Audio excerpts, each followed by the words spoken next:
this. Every relationship will always come to that point where it falls out of love and it falls into life. And yesterday, I got to share with an assembly. I was talking to them about Exodus chapter 3, when God called Moses.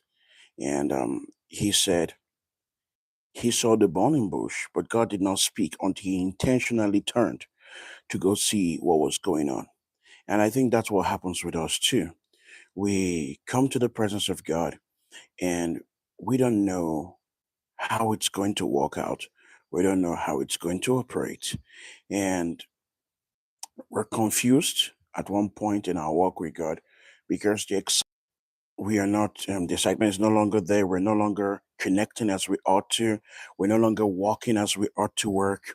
And at this point, true love proves itself. Now, what do I mean? When the excitement is gone, people tend to run off because they're looking for the next dopamine fuel.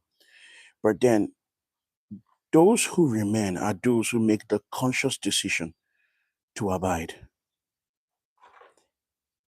If you're in any relationship that will last, you will need to practice the strength of will, to stay when there's no motivation, to pray when there's no prayer point, to worship when you don't feel like worshiping, to love when you don't feel like loving, to show affection when everything in you, everything around you says you can't show affection. I'm encouraging you today to make that choice. As you step out into the day, you will meet times when you need to make decisions like that, when you make to make conversations like that, when you need to say things like that. And a lot of people don't know this. And that's why severally you see they walk away from relationship, and the moment they get to a point where the marriage is no longer exciting, they want to divorce, or they just ostracizing their partner. The moment they see, oh, okay, the pastor is not as exciting as he used to be before, they step out of the church and they're no longer there, and they make up all sort of excuses. Now, those excuses are nothing. It's just that phone you wanted to get. Probably you were pampered at one point, and now you're not being pampered, you're being corrected more. And you think the pastor now hates you, you think your spouse now hates you, you think your friend now hates you. No. The valley of the shadow of death is a point where you don't feel the excitement of the meadows, where you don't feel the excitement of the still waters, and you are tempted to think that God is no longer your Messiah, that God is no longer your shepherd. But that is where you make the conscious decision to actually do something, to actually step out, to sing when you don't feel like singing, to praise when you don't feel like praising, to dance when you don't feel like dancing. You make the conscious decision. A lot of people don't do that. And once the excitement is gone, we start looking for something else to fuel that dopamine, looking for something else to excite us. But no,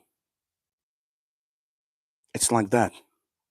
And I always tell God, I always pray this prayer that as I move on in life, may I always learn to make the right decisions, to love even when love is hard, to intentionally. Until Moses intentionally turned to that tree, God didn't speak to him. Until he intentionally looked at the burning bush, God didn't say anything to him. And sometimes you will understand that until you intentionally change your stand, until you intentionally change what you're doing, until you intentionally make a move, even when you don't feel like it, some things won't change. Scientifically, it has been proven that if you push past your breaking points, maybe like in a gym or something, if you push past your breaking point, you're going to start having results you never had before. Your body begins to find new source of strength. You break through. It's like you break a ceiling. And at one time, I'm not much of a gym freak as before, but there was a time I was a gym freak and I would work out 3 hours every day, at least 3 hours every day.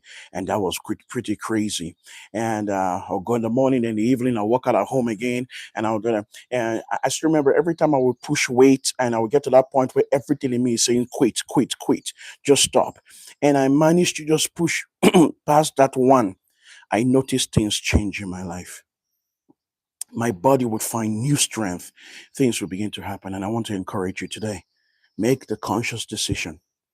Don't get carried away. When everybody, in a world where everybody's in a hurry, stop. Be still. and make a decision to look for the candlelight instead of the bonfire. Make the decision to look for the whisper instead of the shout. Make the decision to look for the still small voice instead of the noise all around. I am Gerald Young, and I am challenging you to live before you die. Well, Shalom, um, Wan Yuen Ki, hi to you too. Shalom, nice to hear from you. Yeah, I don't know if I'm pronouncing that right.